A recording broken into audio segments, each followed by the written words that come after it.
everybody. As you can see, I'm feeling a lot better. I think I have my voice back, kinda, sorta. But I thought I would put a video. I know I've been doing a few, but it's not very much. But this video is about the new Moda Block, which just came out, which is this one. See if I can get it. It's the Petal Pusher one. And there's a few things that, for those doing the block, I mean, maybe it was just me, but for those doing the block, what I found is a couple of, I don't know, I might call them shortcuts or things to watch out for, so that this one is very easy to get the colors mixed up, and then the petal doesn't look, to me it looks like a fan blade, but that's just me.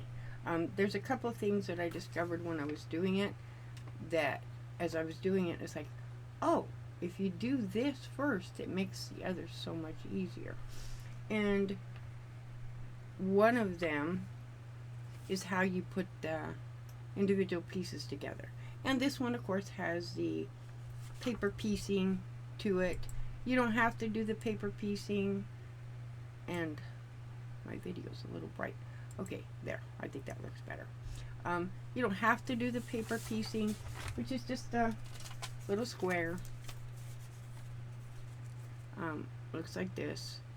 And yes, I made all four of mine, and no, I don't sew through.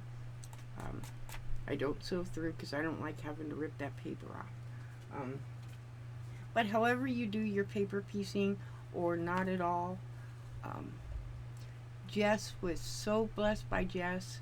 She did one showing both sides were not paper piecing, and then she did another type of paper piecing. So it's whatever you feel comfortable doing to create the block.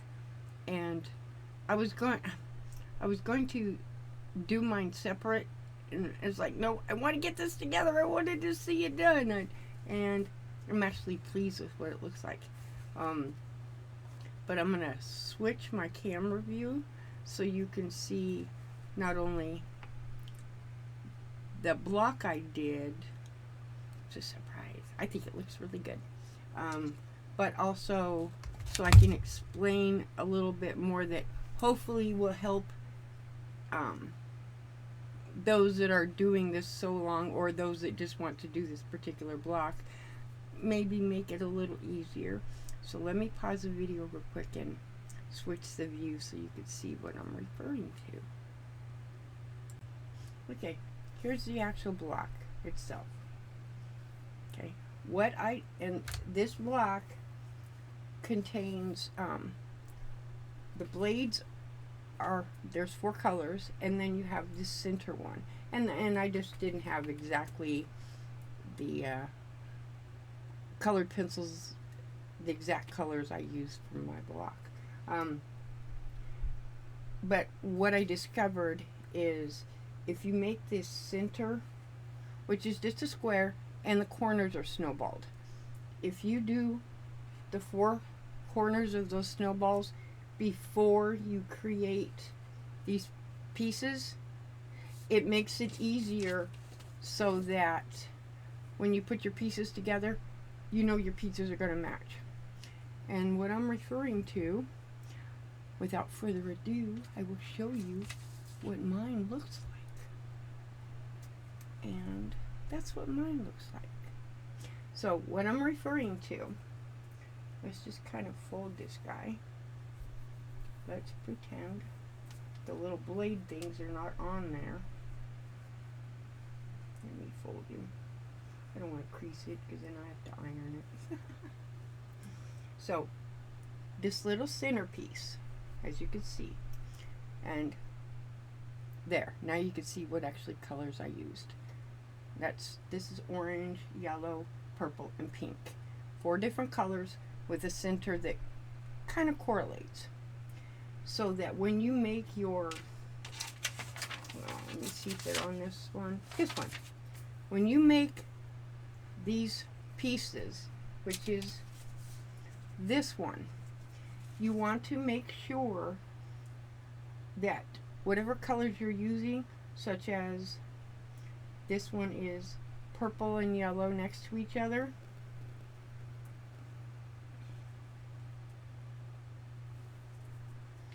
See, here's the piece. This is the piece right here. Right here. This is piece right here. Oh, actually, I'll turn it this way. Okay? See? The purple, the purple and the yellow. Purple and yellow. And the same with whatever colors you're using. You just want to make sure that when you put this, which is this piece here, when you put it in here, your two colors match this center. Whatever colors you put, you just want to make sure you match those two colors. Okay, like orange, you just want to make sure. And then you get this. Then right here, this section here, this one right here, is the one, is your half square triangle. And you're only making one half square triangle. And, you know, I mean, you could make two half square triangles, but you have to remember the half square triangle, all these pieces, they all, when you have them all done, they all are supposed to be 3.5 inches. Each piece is 3.5 inches, give or take.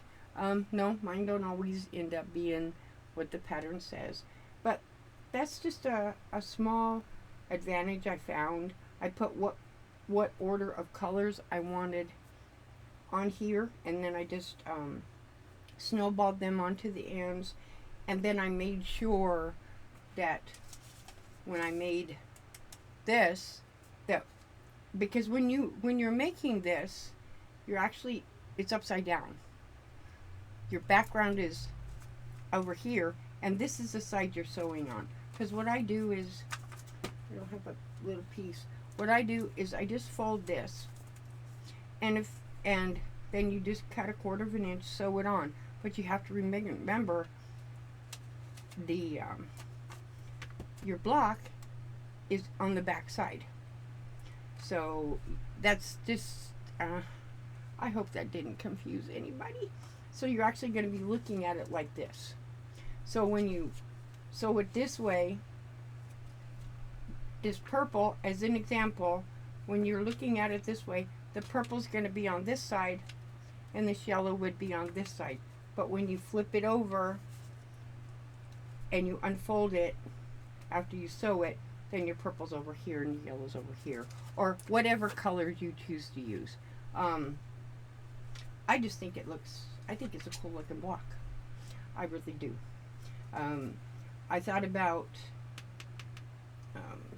using, because I have some fabric that I could fussy cut in here, but then I decided against it because my fussy cut fabric, this one that's got little designs in it, is more, it has blues and it's like flowers, and I didn't want to. And then I also thought about doing all 4 of these in the boutiques that I have, and I thought, no, I want to do it. So the only different one is this one, and I have this same type of fabric in these 3 colors, but no, I wanted it like this. And the other only thing I did, and normally I don't, I found that because there's so many seams, there's a lot of seams, with the exception of the center where you're snowballing, okay, this one, all my seams were ironed open. And I did that, and also these pieces here, they were ironed out. But I put all the seams open because I found that whole bunches of seams can create bulk. And I was trying to give it as little as bulk as possible, so I just opened all the seams. It just, as I sewed them together, and I just opened them up, and it made it be pretty flat, as you can see. And no, it's not exactly perfect, and that's okay, because I like it. It's says it's me. I don't ever create a block to go for perfection. I create it for what is pleasing to me. So, but that's the Moda Block. I really like it. It's different. It's different in how it's put together, but it's more of this one I would say has a lot of skill building to it. And what else I was going to show you, whether you print this out or write it down on a piece of paper, what I did, okay, see, I marked mine, and it's gonna be blurry, I'm sorry. There it goes. Okay, see, it's got letters on it, A, B, C, D, E, and F. I think that's what it ends in, with the F being the center. The last one is this centerpiece. The F, the last one is the centerpiece, so it's one's a different color. But all the other colors, see, what I did is, of course, A is your background, and then where mine says pink, purple, yellow, and orange, those are the fan blades, and that's how I put them together. I didn't necessarily put them together. I just kind of treated them sort of like each individual was a section, and that's how I treated it, so that you're making the fan blades, and then it didn't get so confusing. And then I also, let me see if I can find one of them. I mark them. I don't know where they're at. I take little pieces of paper and I just pin it to the fabric, and it'll say like A, how many was cut for A. I think A was like for to do the well, these things, there's 4 of them, and I just put A4 and the size of the square or the size of the rectangle. Then it lets me know when I'm following directions on what to do. It just helps out. And I did the same thing, as you can see. I took my colored pencil, so I knew what color was going next to what. And that way it helped me make sure when I created this center that I wasn't going to mess up and put purple and yellow or pink over here. I mean, I don't guess it really would have mattered, other than I'm not sure the design would have done the same. It wouldn't have looked like 4 blend blades. But again, no, mine's not exactly perfect, but it's okay. I like it. I really do. It's it looks amazing.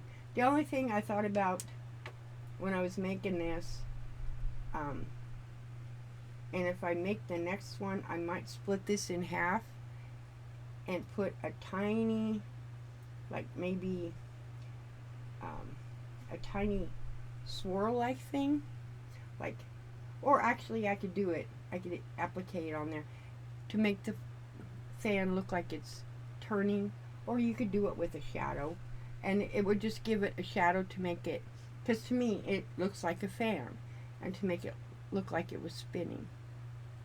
So that's one I've been doing, and as many of you know, I've been doing come here, and I've been doing this one, and I have got like 2-3 blocks left to go on this, and then of course I got this big one left. I'll show you the blocks that I've done. I'll show them backwards so that you could see. Try not to repeat. I mean, I'll show them all to you again, but these are the latest ones I did. They looks pretty cool. I think I found one and I did a boo-boo, and I have to fix it, and I had to laugh when I seen that, because I attempted this video once before and it got messed up, so I just said, nah, but this is the last one I did. And then this one is this one. I like this one with all the colors. And of course all the strings. That's requirement. The strings stay. Yeah. And then we got this one. And I put these colors in here and decided this is actually a teal. Even though, excuse me, I still got my cough. This is a teal, but it's batiks. Here's these two. I'll show you how it's batiks. Same color on the other side. But again, when I have a lot of bulk, I open my seams up. It just creates less bulk and it helps it to lay flatter. There's that one. There's this one. I think they call this one, I don't know, all these blocks have a specific name and I'm not going to try to memorize. But this is that bear claw thing. Excuse me. Oh my word. And then we got this one. And as you can guess, I did this one. And all these are supposed to be with it facing this way. Well, when I sewed this one on, it needed to be turned the other way. So I just have to use a little seam ripper thing and just take that one seam apart and just flip it over. And I just seen that and I went, oh fiddle. It's like, I'll get to it sooner or later. And then there's this one. They're quite pretty block. It's unique. Kind of looks like a star through a window pane. Kind of looks cool. This one looks cool. I like this one. It looks like a spool of thread. Like an empty spool of thread. I don't know if it was meant to look like that, but I don't think it turned out too bad. And here's this one. This is a big star. I wish this one would show the color it is, because it looks like really, really dark, but it isn't. It's a green, but it's not. See, it's no matter how far it looks blue now, but no, it is a green. And then, of course, here's my star. It looks good. And this is another form of a flower, I think is what those are supposed to be. And then again, as I've said many times, this one is and I don't know why, I think that block is my favorite. It's just, I guess it's because it looks like it's got a shadow, but it's green, even though it's showing in the video it's blue, but it is green. And then of course this really strange looking flower. I don't know, it's kind of, I don't know what kind of flower, but again, I didn't have a tan, so I used a green, but it ties everything together. This one isn't my favorite block, and I may end up not putting this one in there and just putting another block, because it's completely different from the other ones. It's more of a pineapple block, and which makes sense. Flowers, fruits. Oh, that makes sense. So maybe I should leave it in there. And then again, this is another flower, or a star. Sorry about that. But that's just what I've been doing, and then I'll take that one part and turn it over. So let me switch this. But that's what I've been doing. Just putting those Moda blocks together, and then in the back of my head still trying to come up with something that I wanted to do as terms of going live. And I think I've come up with something unique that I think people would enjoy doing, and that is got one hung up there. It's turning a block into a clock, and I enjoyed that. There's not really much to it. It's really, aside from whatever block you want to create, and it doesn't matter what size. It could be big, it could be little, it could be a whole bunch of little blocks put together, and then putting the clock together itself. There's not really much to them. The biggest part is, what do you want to put it on? And you could put it on a piece of board, an old saw blade, anything to attach the clock to, or the fabric to. But that's an idea, and I think it's unique enough to where hopefully somebody might find, I don't know, it's just one of those things. But I want to thank everybody for watching my videos. I really appreciate your patience as I've gotten over the silly cold that I had, or whatever it was. Temperatures here are lower, but our humidity is high. It's just as hot as it was when it was 120. But the humidity is high right now. We're getting a lot of that drizzly rain. So I hope everybody has a great day. And I think it is Friday or Saturday, whatever. I lose track of days. So I will talk to everybody later. Thank you guys. Bye-bye.